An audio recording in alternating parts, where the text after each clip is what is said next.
The emergency room doors burst open as paramedics wheeled in a stretcher, the woman's military fatigue soaked in blood. Monitors beeped erratically, vital signs plummeting with each passing second. Doctor.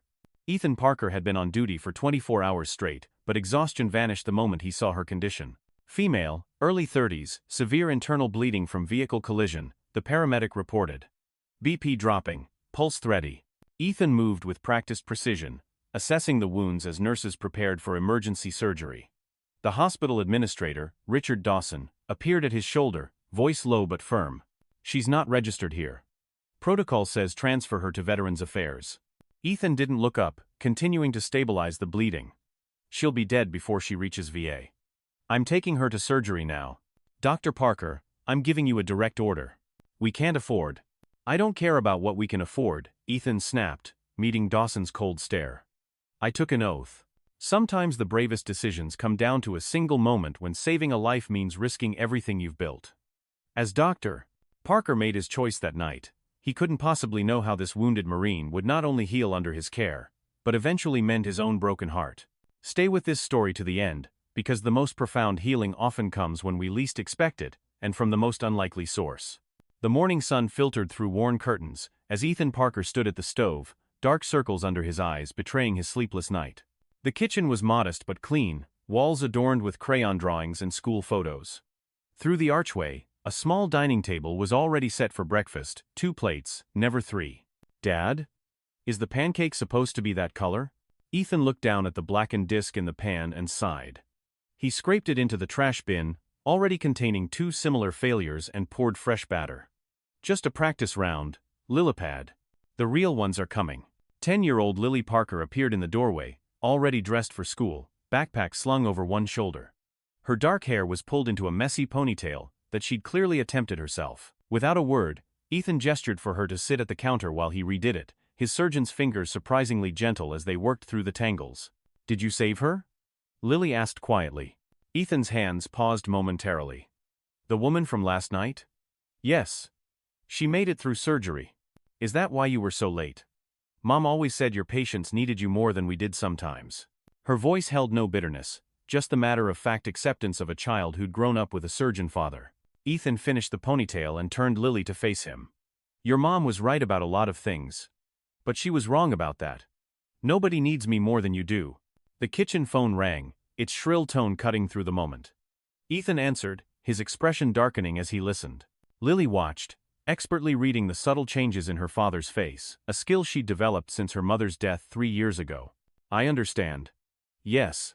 I'll be there. He hung up, staring at the wall for a long moment. Dad? Ethan forced a smile that didn't reach his eyes. Just grown-up stuff, Lilypad. Nothing for you to worry about. He flipped a perfectly golden pancake onto a plate. Breakfast is served. Better eat fast, or we'll be late. Lily knew better than to press, but as she ate, her eyes drifted to the photographs, lining the hallway. Most featured her mother, Sarah, a woman with Lily's same expressive eyes and gentle smile. One frame lay face down, as it had since the night Sarah died, when Ethan had slammed it in grief. At the Cedar Grove County Hospital, Lieutenant Maya Collins awakened to unfamiliar surroundings. Pain radiated through her body, centering in her abdomen where surgical bandages wrapped tightly. The sterile white ceiling spun slightly as she tried to orient herself. Welcome back, a nurse said, approaching the bed to check vital signs. You gave everyone quite a scare. Maya's throat felt like sandpaper. What happened? Car accident on Route 9. You were heading back to base when you went off the road. The nurse offered a small cup of water with a straw. Do you remember anything? Maya drank gratefully, fragments of memory returning. The headlights coming toward her. The sudden flashback to the explosion overseas. The panic that seized her chest, making it impossible to breathe or steer properly. She'd been having these episodes more frequently since returning from deployment. Not much, she lied. How bad is it? Internal bleeding, lacerated liver, broken ribs. But Dr. Parker performed emergency surgery. Another hour without intervention, and you wouldn't have made it. The nurse adjusted Maya's IV. You're very lucky. Dr. Parker? Our trauma surgeon. Well, he was. The nurse's expression fell. There's a board meeting tomorrow. They're saying he broke protocol by treating you instead of transferring you to VA. The administrator's been looking for reasons to cut costs. Dr. Parker's department is expensive. Maya struggled to sit up despite the pain. He's in trouble for saving my life? Hospital politics. The nurse gently pressed her back down. Rest now. You've got a long recovery ahead.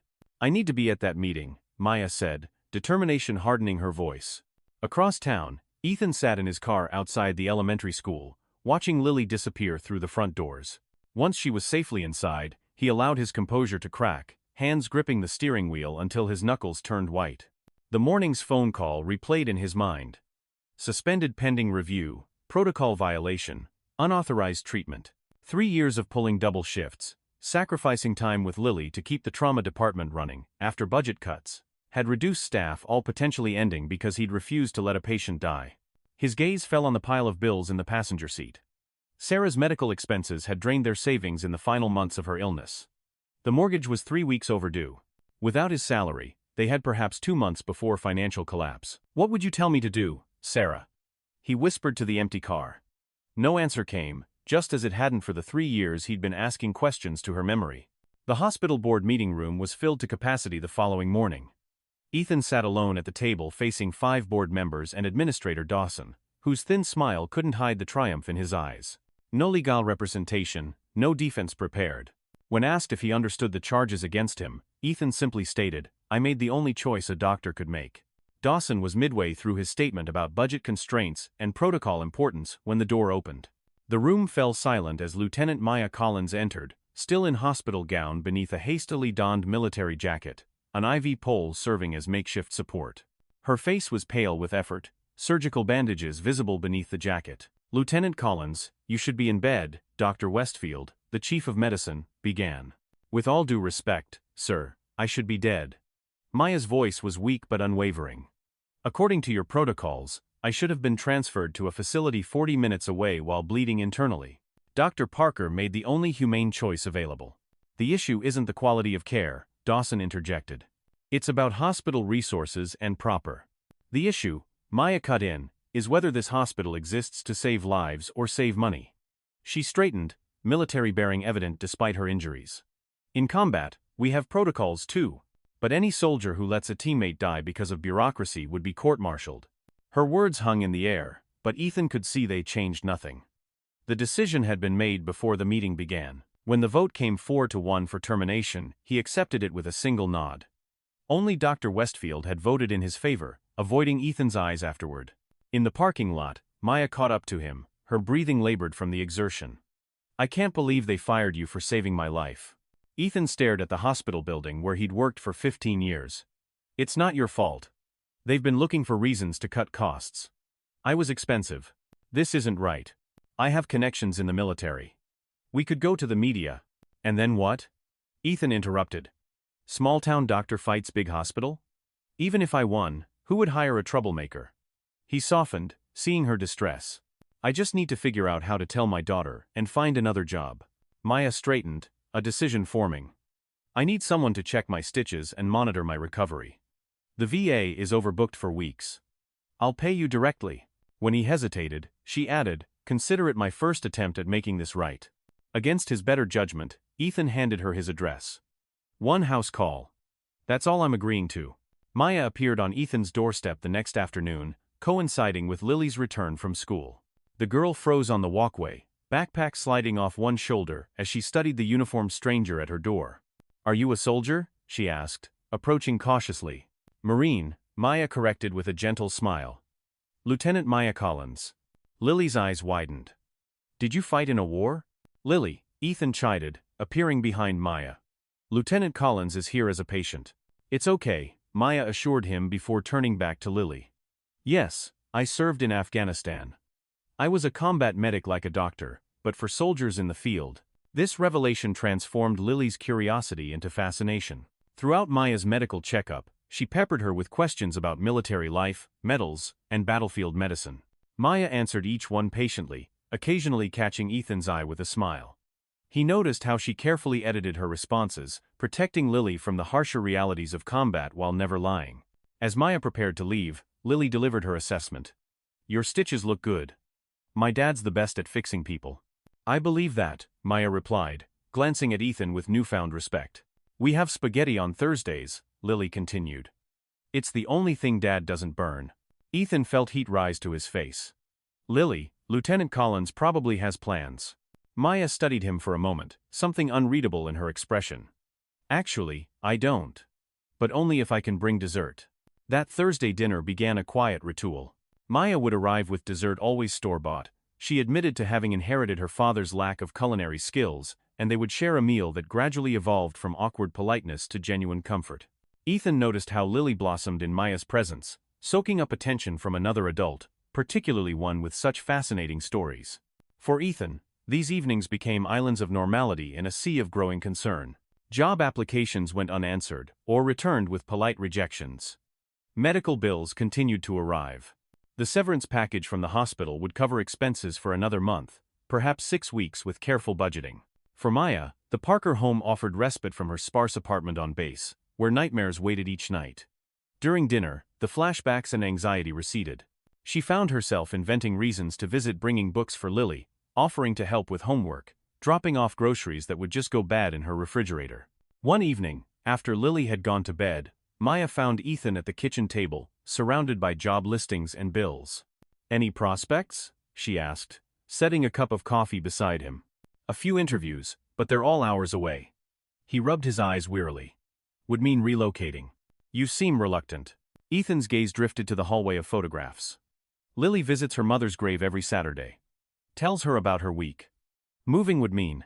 He trailed off, unable to finish. Maya nodded, understanding the unspoken weight. They sat in comfortable silence, the kind that only develops between people who have seen each other's vulnerabilities and chosen not to exploit them. "What about you?" Ethan finally asked. "When do you return to active duty?" Maya stared into her coffee. "Medical review next month. They'll determine if I'm fit to return." "And are you? Fit to return?" Their eyes met, a moment of complete honesty between them. "I don't sleep much," Maya admitted. "When I do, I'm back there, the ambush, the explosion. I couldn't save them all." "Survivor's guilt," Ethan observed softly. "I'm familiar with the symptoms. Is that your professional diagnosis, doctor?" A hint of defensiveness crept into her voice. "No," he replied. "That's my personal experience. After Sarah died, I kept thinking if I'd noticed the symptoms earlier, pushed for more aggressive treatment." He shrugged. "Intellectually, I knew I'd done everything possible. Emotionally? That's a different story." It was the first time he'd spoken Sarah's name aloud to Maya, a threshold crossed. Maya reached across the table, her fingers lightly touching his. "Does it get better?" "Not better. Different. You build a life around the empty space." His hand turned, almost unconsciously, to hold hers. "Having Lily helps. Having purpose." Neither acknowledged the contact, but neither pulled away, until the kitchen clock chimed 11, breaking the spell. 2 weeks later, Ethan ran into Dr. Wilson, his former colleague, at the local pharmacy. The older doctor greeted him warmly, then lowered his voice. "You should know the real story, Ethan. Dawson had budget cuts to make. Your department was targeted because your treatment protocols prioritized patient outcomes over profit margins. The Marines case was just the excuse he needed." "Doesn't matter now," Ethan replied, though anger flickered briefly across his features. "I have to leave town to find work. There's an opening in Burlington." Dr. Wilson frowned. 4 hours away? What about Lily? What about her? She needs stability, security. I can't provide that here anymore. That evening, Maya arrived to find Ethan surrounded by moving boxes, the living room half-packed. Lily was at a friend's house for a sleepover, sparing her the sight of her home being dismantled. "You got a job," Maya said, the realization hitting her like a physical blow. "Burlington Medical Center. They need a trauma surgeon." He continued packing books without meeting her eyes. "We move next week." Maya stood frozen in the doorway, a grocery bag forgotten in her hands. That's good news, then." "It's necessary," he corrected. "Were you going to tell me, or just disappear?" The accusation in her tone made him stop. "Maya, I'm doing what I have to do for my daughter. I know we haven't known each other long," she began, her voice uncharacteristically uncertain, "but you and Lily, you've helped me more than you know. The nightmares are less frequent when I'm here. I feel human again." Ethan finally looked at her, conflict evident in his expression. "I haven't felt this alive since losing Sarah. But I have to be practical. Lily needs stability." Maya took a deep breath. "The military hospital on base is looking for civilian trauma surgeons. The pay is good, And you wouldn't have to relocate. Suspicion clouded his features. Why are you doing this? You don't owe me anything. Maybe I'm being selfish, she admitted. Maybe I need you both in my life. The moment hung between them, electric with possibility, until Maya's phone rang. Her commander's name flashed on the screen. The conversation was brief, her responses clipped and professional, but Ethan watched her face pale. What is it? He asked when she hung up. They've moved up my fitness review. Someone reported concerns about my mental state after the accident. Her voice had reverted to military precision, emotion locked away. My career is in jeopardy. She left abruptly, embarrassment and fear evident in her rigid posture. Ethan stood amid the half-packed boxes, feeling as though something precious was slipping through his fingers. That night, as he tucked Lily into bed, she asked the question that had been forming since Maya first appeared at their door. Do you like Maya, Dad? Like you liked Mom? Ethan sat on the edge of her bed, carefully considering his response. It's complicated, Lilypad. Why? She makes you smile. You hardly ever smiled after Mom died. Maya has her own life, her own career. And we have ours. Lily's small hand found his. Mom told me before she died that your heart is big enough to love again. I think she'd like Maya. The simple wisdom of his daughter's words became Ethan's turning point, permission from the two people he loved most to move forward. Maya faced the military medical review board alone, seated ramrod straight in her dress uniform despite the pain still radiating from her healing wounds. 3 senior officers studied her file, while the base psychologist detailed the findings from her evaluation. Lieutenant Collins exhibits clear signs of post-traumatic stress, including flashbacks, insomnia, and hypervigilance, the doctor explained. The vehicle accident appears to have been triggered by a panic episode consistent with PTSD. My recommendation is medical leave with mandatory therapy before considering return to active duty. Maya felt her career slipping away with each clinical word. With respect, sir, I'm fit for duty. The accident was an isolated incident. Your service record is exemplary, Lieutenant, the senior officer acknowledged. But we cannot risk. The door opened, interrupting the proceedings. Ethan entered, wearing a suit and tie, expression professionally neutral. I apologize for the intrusion. I'm Dr. Ethan Parker, Lieutenant Collins' treating physician. The board chairman frowned. This is a closed proceeding, Doctor. I understand, sir. I also understand that complete medical information is crucial to your decision. He placed a folder on the table.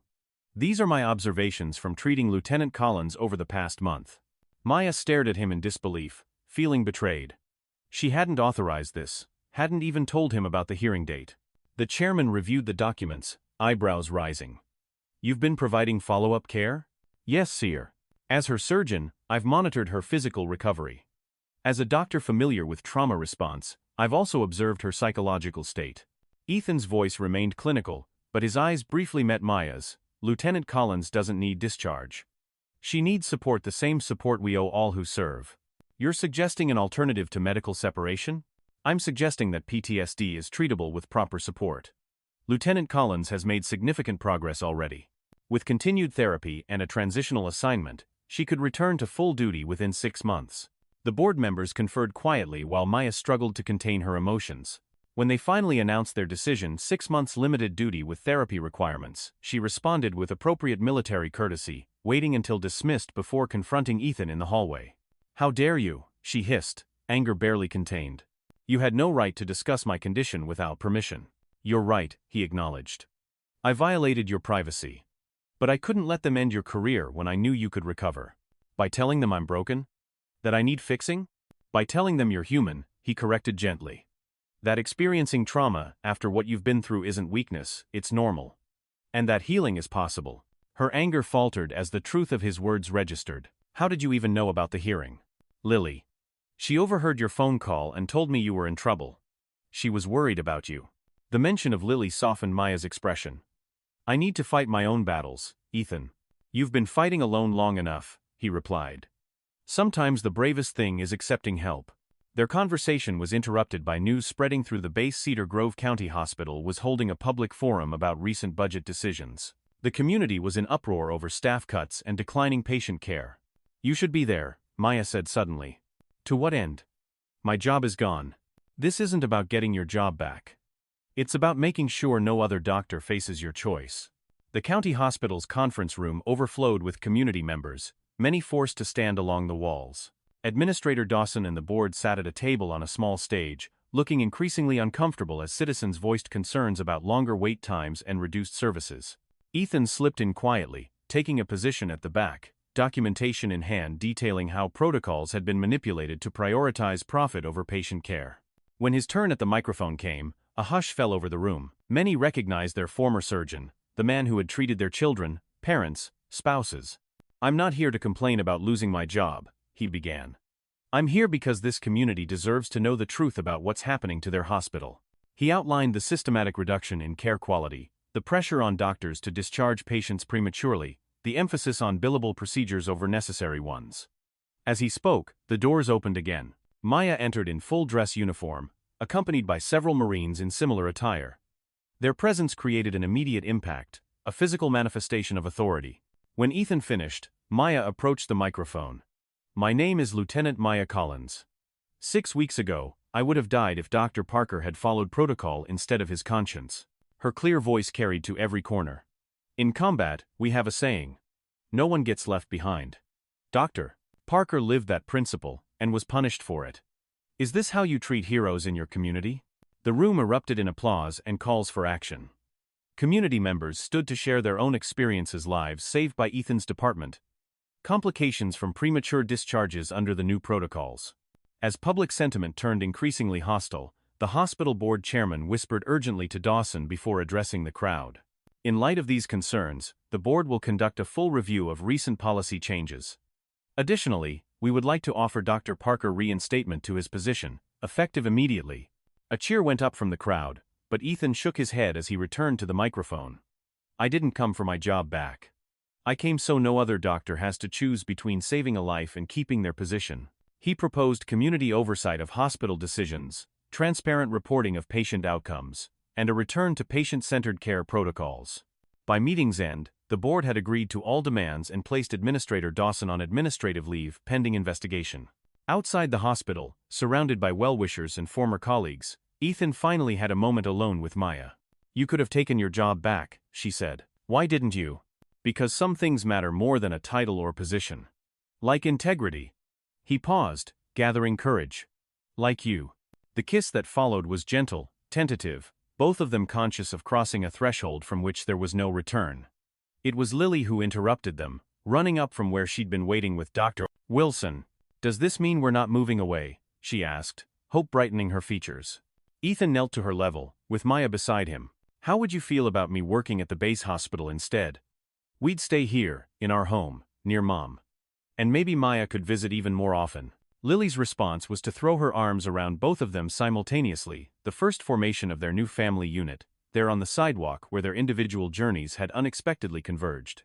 6 months later, morning sunlight streamed through the kitchen windows of the Parker home. Subtle changes marked Maya's integration into their lives, military boots by the door alongside Ethan's work shoes and Lily's sneakers. A service photograph now hanging among the family pictures. A calendar on the refrigerator tracking 3 sets of schedules. Ethan prepared breakfast while Maya helped Lily with her hair, their domestic rhythm now well established. The morning news played quietly in the background, a report about the county hospital's turnaround under new leadership. "They're calling it the Parker Protocol," Maya noted, finishing Lily's braid. "Patient care over profit margins. Dad's famous," Lily declared proudly. Ethan shook his head, embarrassed by the attention. "I just did what was right." "Which is exactly why they named it after you," Maya pointed out, accepting the coffee mug he offered. Their fingers brushed in the exchange, a small gesture of intimacy. Later that morning, they stood together at Sarah's grave, Lily carefully arranging fresh flowers while Maya waited at a respectful distance. This monthly ritual had evolved, changing from one of grief to one of remembrance and continuity. "Mom, guess what?" Lily chatted happily to the headstone. "I got an A on my science project. Maya helped me build a real field medical kit, just like she used in Afghanistan." Ethan listened, marveling at his daughter's resilience. When she finished, he squeezed her shoulder gently. "Why don't you ask Maya to join us?" Lily ran to take Maya's hand, leading her to the graveside. Maya had never approached before, always giving father and daughter privacy for this most intimate family moment. "Sarah," Ethan said softly, "this is Maya. She makes us smile again." Maya knelt beside the grave, removing her service medal and placing it carefully among the flowers. I promised to look after them both, she whispered. Words meant only for the woman she'd never meet, but whose presence remained central in the lives she now shared. That weekend, the base hospital held a fundraiser for its new civilian trauma center. As one of the lead surgeons, Ethan found himself surrounded by colleagues and community members. The former hospital administrator had been replaced, and Ethan now consulted on ethical guidelines for emergency care throughout the region. His experience had created positive change in the system that once rejected him. A young doctor approached, introducing herself as a new resident. "Your case is why I chose emergency medicine," she confided. Sometimes the right choice isn't the easy one. Across the room, Maya was engaged in conversation with her commanding officer. Her limited duty status had recently been upgraded, allowing her to train new combat medics, a position that utilized her experience while accommodating her ongoing recovery. The nightmares hadn't disappeared completely, but their frequency and intensity had diminished with therapy and the stability she'd found with Ethan and Lily.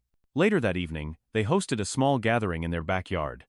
Ethan's colleagues, Maya's military friends, Lily's schoolmates, and their parents. As twilight settled, Maya found a quiet moment with Ethan near the old oak tree at the property's edge. "I got my new assignment," she said, a hint of nervousness in her voice. Ethan braced himself, wondering if this was the moment their carefully constructed life together would begin to unravel. "Where are they sending you?" "Training position. Right here at the base." Her smile bloomed slowly. "Permanent posting." The relief that washed over him was so profound he had to steady himself against the tree.